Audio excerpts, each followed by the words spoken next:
Good evening, everybody, and welcome to our halftime 2022 report. We are so glad you're here. A lot has happened in just 6 months, and previous tailwinds have now become headwinds as factors that once supported economic recovery, like fiscal and monetary policy, changed direction and are now slowing economic growth. New headwinds, like the war in Ukraine and lockdowns in China, blew in. All these affected investors' outlook and financial market performance. And that's what we'll discuss today. But before we get started, let me share some required information. The opinions voiced in this material are for general information and are not intended to provide specific advice. To determine which investment may be appropriate for you, consult your financial professional prior to investing. And all performance reference is historical, and there is no guarantee of future results. The economic forecast set forth in this presentation may not develop as predicted, and there can be no guarantee that strategies promoted will be successful. Stock investing involves risk, including loss of principal, and bonds are subject to market and interest rate risk if sold prior to maturity. Now, today, we're going to begin by talking about the crazy and the not so crazy economic events that shaped 2022 so far. Then we'll focus on how these events have affected financial markets.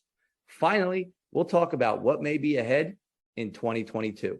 But before we get started, let's get our brains warmed up with a brief quiz. So today's quiz is all about current trends, pop culture trends. Let's start with food trends. According to a popular organic market, everything from soda to yogurt will soon be available in this flavor.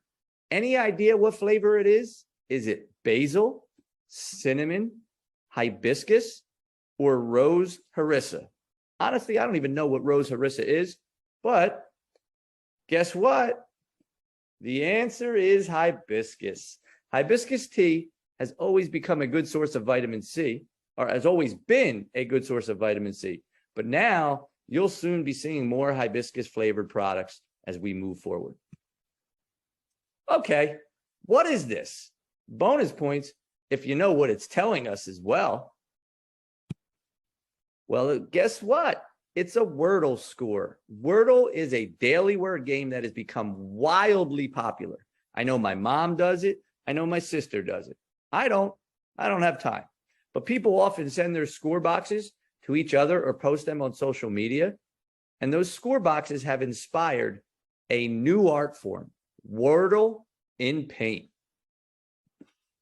All right, so now that we're warmed up, let's talk about the economy. At the start of the year, the US economy was simply firing on all cylinders. If I look back at our New Year outlook and our year-end review, things were wildly different than they are today. Our country had recovered from the pandemic downturn faster than anyone expected because it was supported by strong tailwinds. The first tailwind was fiscal stimulus. The Trump and Biden administrations spent more than $5 trillion during the pandemic. And that money went to individuals and households, businesses, airlines, healthcare companies, state and local governments, schools, and other institutions that were affected by COVID-19. Fiscal stimulus kept people who were in trouble afloat. It also put money in the pockets of people whose finances remained stable during the pandemic. The second tailwind was monetary policy. The Federal Reserve kept interest rates at near zero and started buying bonds, a policy that's called quantitative easing. The Fed increased the nation's money supply by 40% as it tried to support the economy through the pandemic. The third tailwind was the development of vaccines and treatments that helped slow the spread of COVID-19 and reopen the economy. And finally, the final tailwind at that time was geopolitical stability.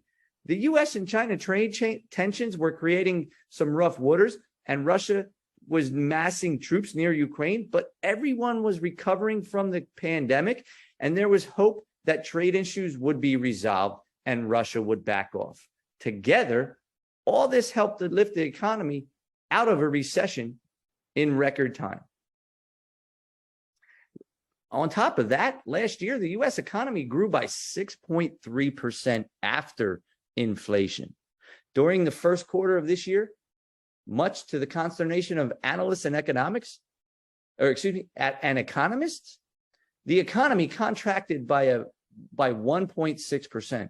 It was certainly an unwelcome surprise that forced people to consider whether the country was in a recession or not.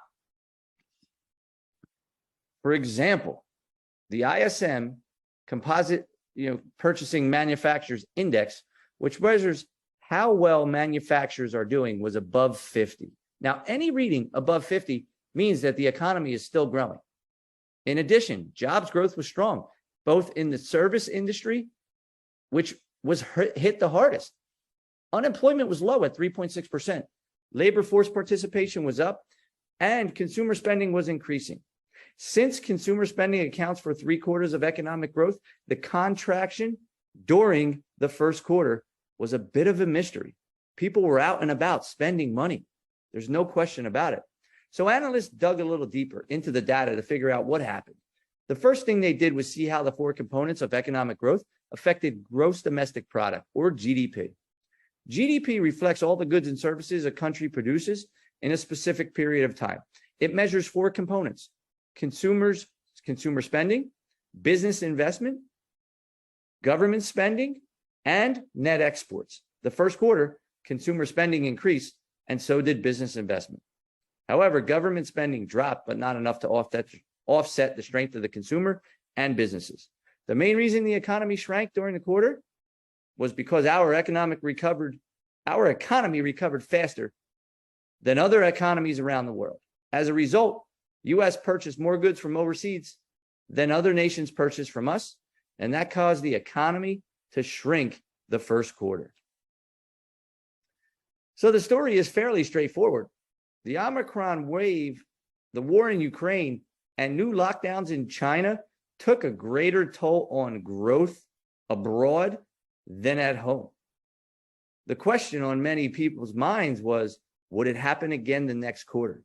It's really difficult to answer because economic data remained strong, but those tailwinds that supported the economic recovery had shifted, and they all became headwinds. We now have the following items to take into account: geopolitical instability. So we no longer have geopolitical stability. Russia did invade Ukraine, and it disrupted global food and energy markets. It damaged the economy. Sanctions were imposed by other nations. China was battling a resurgence of COVID, and their zero COVID policy led to lockdowns of 45 cities, more than 400 million people. In some cases, cities were locked down for multiple months. That meant supply chains were once again disrupted, and the supplies of many goods were cut off yet again. The lockdowns hurt China's economy and the global economy in China, like the United States, which is one of the world's main economic engines. This year, the U.S. is expected to grow faster than China for the first time since 1976. Guess what?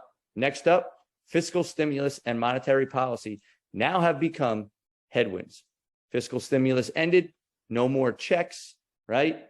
And although it had put additional money in pockets of people who were eager to spend it, that's no longer going to happen.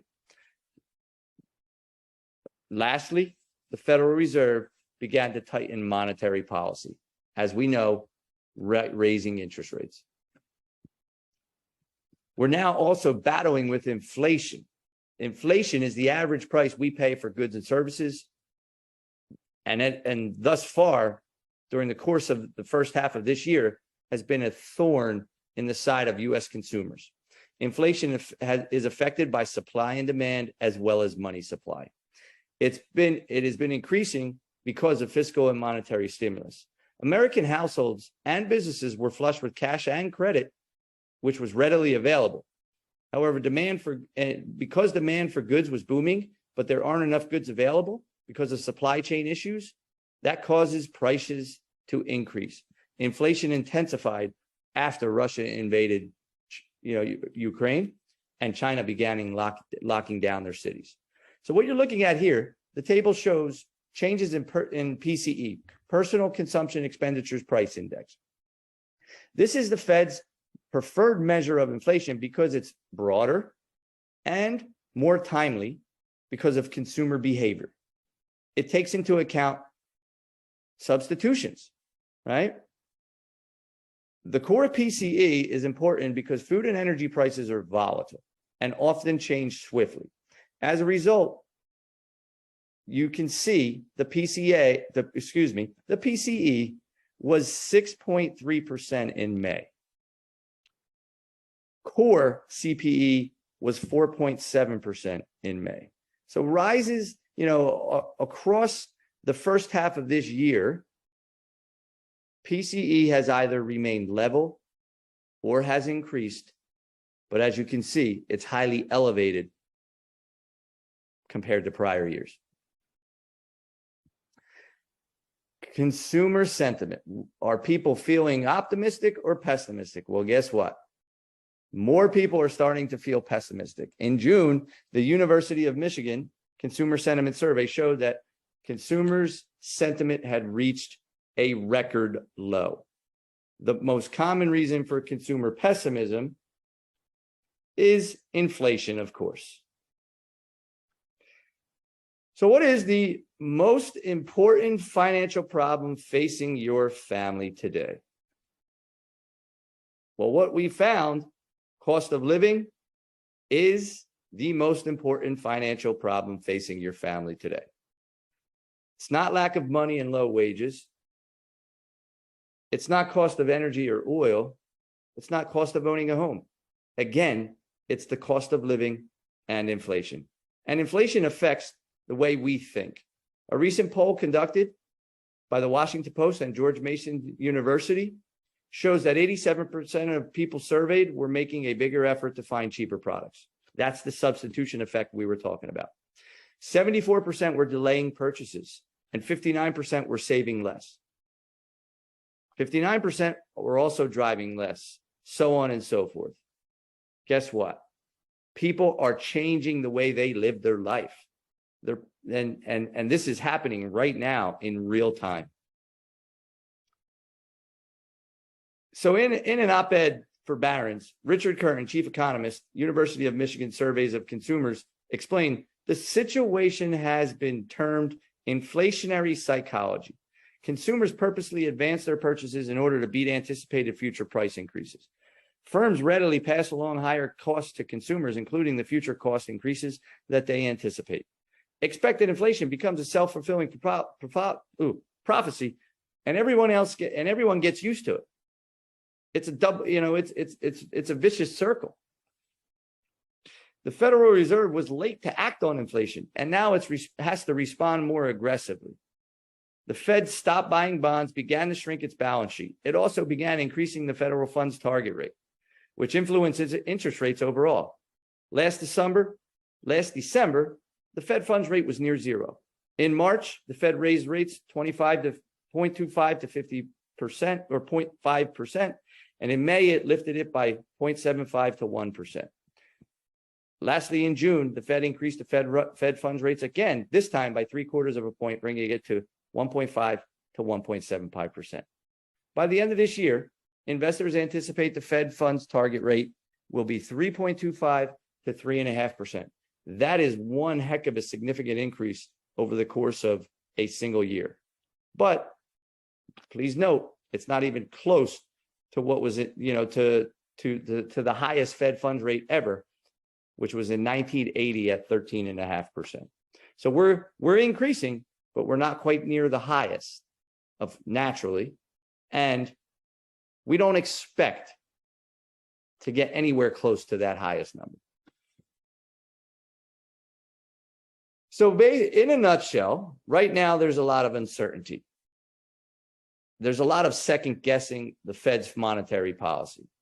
And the Fed's tightening could result in one of three different things: a soft landing, which is the Goldilocks and ideal scenario; stagflation, which is certainly another possibility, which combines stagnant, economic growth or economic deceleration and inflation, or all-out recession. Either one of these three things will happen. It's not a question of if, it's a question of when and what. So, is the economy in a recession? Right now, technically, no. Are people unhappy with inflation? Yeah. 8.6% in June, 8.6% in May, 9.1% in June. It's the highest since 1982, but inflation itself doesn't necessarily mean recession. While economic activity is not falling, in fact, it's still booming and growing. We may not be growing as fast as we have, but we are still growing. So are we in a recession? Technically, no. Is it a possibility? Sure.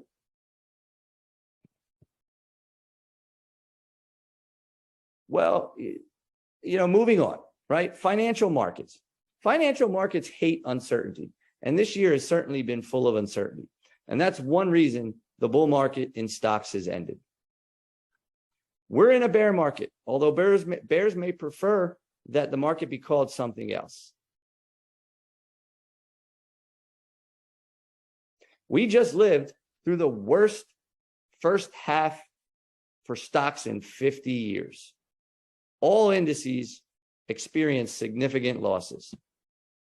As you can see, it is very difficult to be an investor during a bear market, and there is nowhere to hide.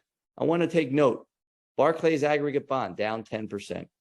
The bond market, which is deemed to be conservative, is down double digits year to date as of the close of business on June 30th.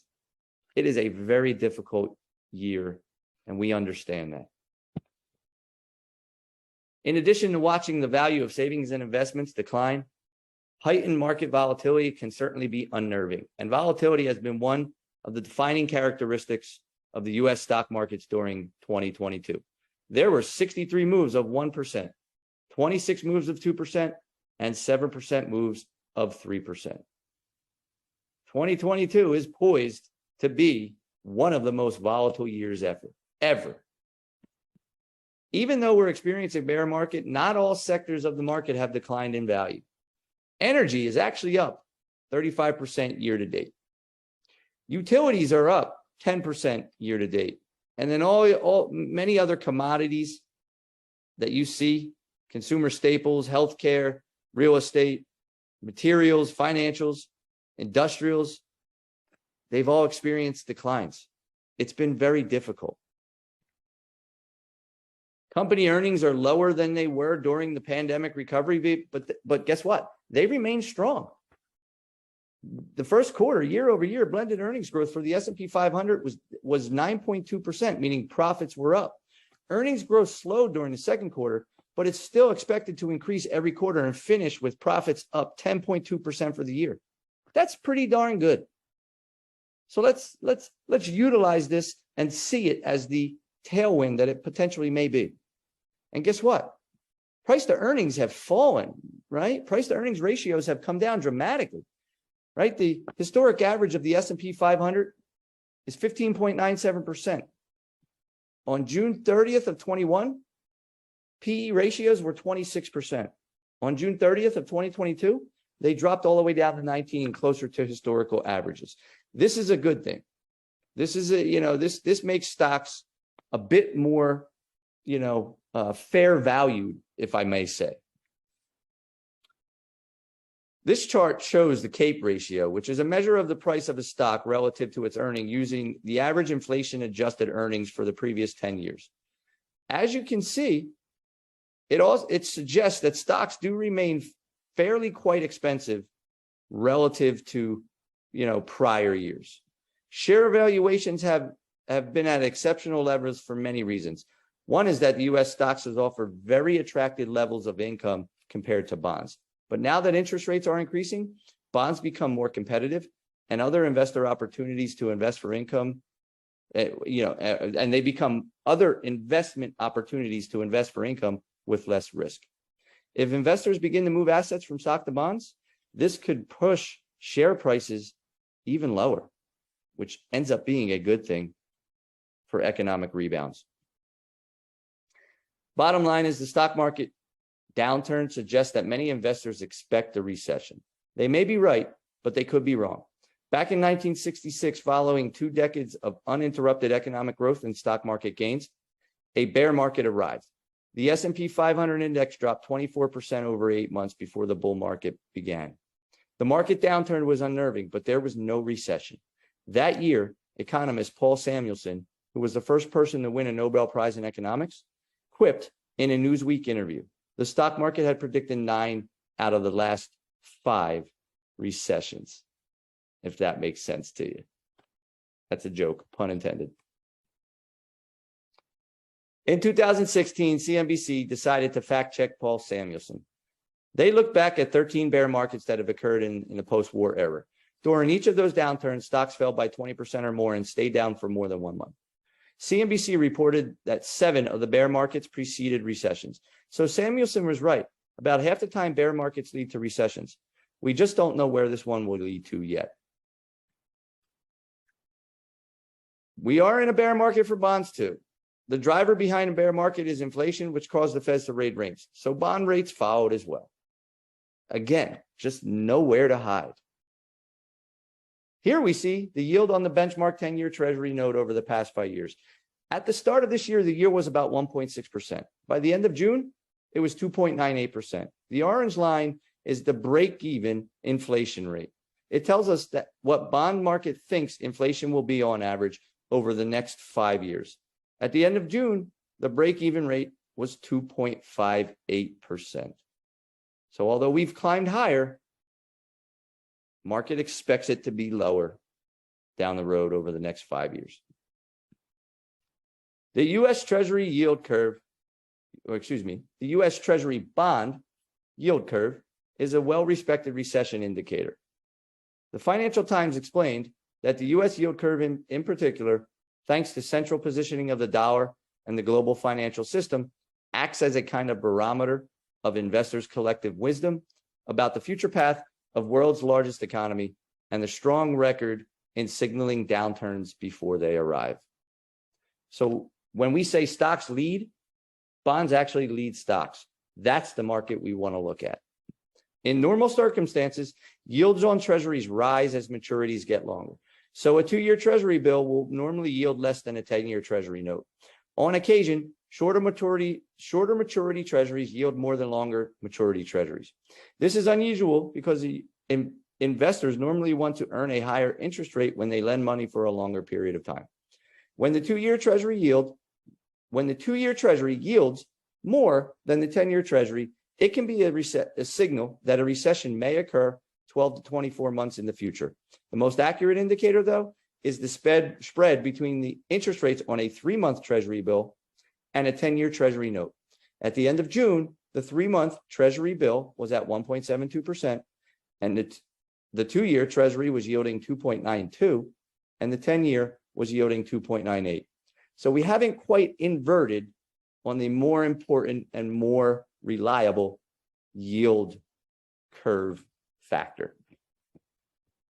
As investors become concerned about Fed policy, rising interest rates, and the possibility of recession, they have become more bearish and less bullish. When the value of your portfolio declines and everyone around it is bearish, it can be difficult to remember that bear markets don't last forever. The S&P 500 has experienced 7 over the last 50 years, and while past performance doesn't predict future results, the market has recovered from all of them. Historically, bull markets last longer than bear markets, and often bear markets provide really, really, really good buying opportunities. So let's see what happens. All right. So I went through the first half of the year pretty quickly. Let's talk about what may be ahead, because this is what everyone wants to know. Economies around the world did pretty well overall last year, right? The United States recovered faster than expected, thanks to what we just talked about, monetary and fiscal stimulus, and grew by 5.7% last year after inflation. This year, economic growth in the United States and most other parts of the world has slowed thus far. The outlook for next year is mixed and subject to change. But because the world is absolutely facing some significant risks.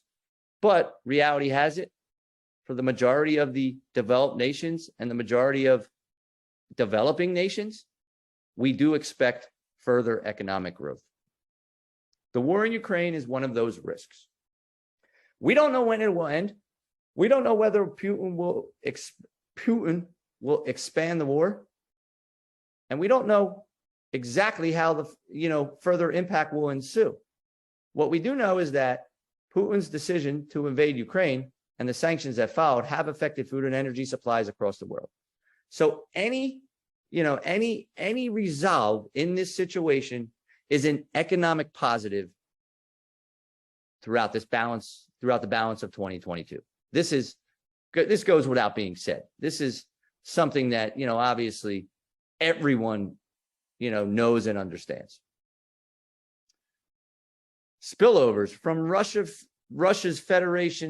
Russian Federation invasion of Ukraine are set to start sharply hasten the deceleration of global economic activity. The war in Ukraine is leading to high commodity prices, adding to supply disruptions, and increasing food insecurity and poverty. We want this to end. This is a big factor in what happens moving forward out in 2022. COVID lockdowns in China. This is another big factor affecting supply chain disruption. If China needs to go back into a lockdown, that becomes problematic. If they remain open and factories are continuing to produce, that is a big economic positive. That being said, we watch this along with the war in Ukraine on a daily basis. We're also facing the risk that the Federal Reserve can make a policy mistake. Maybe it raises rates too much and we enter into recession. Maybe it raises rates too slow. Inflation continues to grow. Just know that this is a factor that we are watching, and this is a factor that will have a big impact on the economic growth and market recovery. Lastly, one of the biggest risks during a bear market is investor behavior. Investing during a bear market can be a lot like playing baseball for a team that's in a slump. Your teammates are worried, hecklers in the bleachers make distracting comments, and the team's record of wins and losses moves in the wrong direction. You may even find yourself beginning to question whether playing baseball is even right for you or not. Before you decide to exit the game, talk to us. Let's discuss it. Let's see how it actually has affected your plan. Losing money is never fun, but has it dramatically changed your plan and your probability of success for the goals and objectives that you have given us to look to achieve? Talk to us. Don't be afraid. While it's never comfortable to watch the value of your savings and investments drop, as they do during a bear market, it's important to remember that the decisions you make today can have a significant effect on the value of your portfolio over the long term. During bear markets, investors may choose to sell, right? The thinking behind selling is usually something like this. If I sell, I'll cut my losses and preserve what I have. These investors are willing to accept the loss of principal, which may hurt their ability to reach their long-term financial goals. Stay invested, right? Option number 2. Investors who remain invested recognize that market decline is not the same as loss of principal. By remaining invested, they create opportunity to regain lost value should market change direction. And lastly, look for opportunities. Some investors recognize that bear markets create buying opportunities.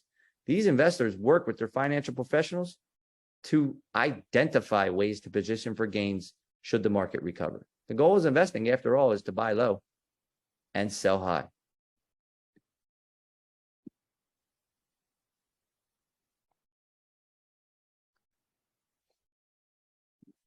There may never be a more important time to work with a financial professional. These are difficult times.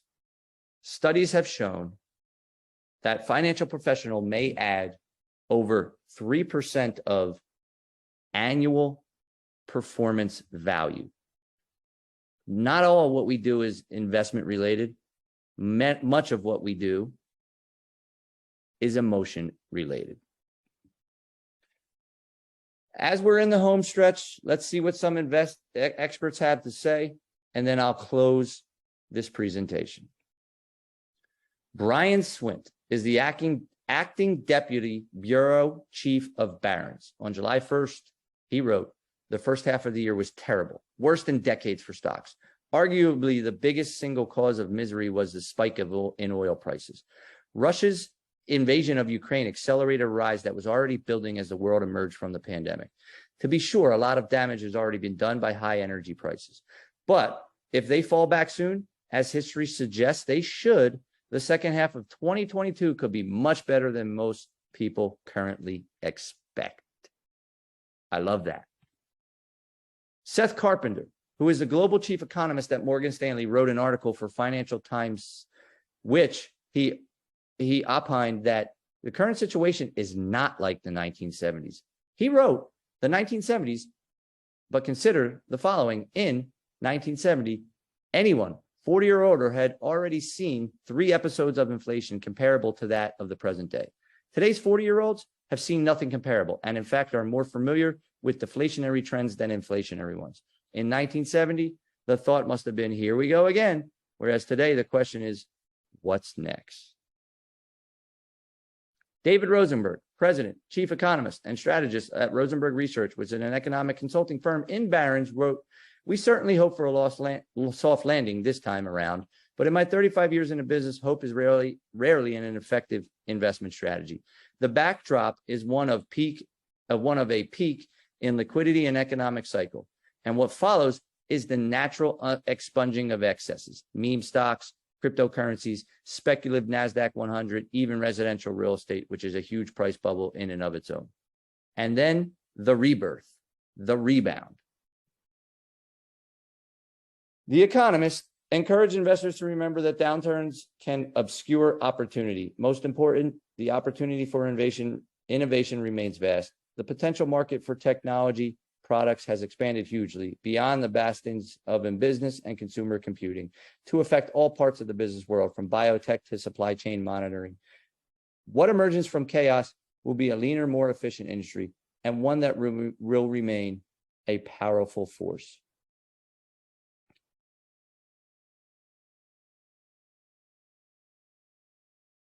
And that concludes our halftime 2022 presentation. Just know that we're here serving you, and we're here for you when you need us. Our door is always open. Never hesitate to give us a call. It's your goals and your objectives that keep us going and keep us doing what we do best. If you want to talk more specifics, if you want to discuss our expectations and predictions for 2022, we're here for you. Just reach out, give us a call, and schedule time to meet with us. And on that note, thank you very much. Have a great day. Remember, it's your vision, our guidance, and we will talk to you soon.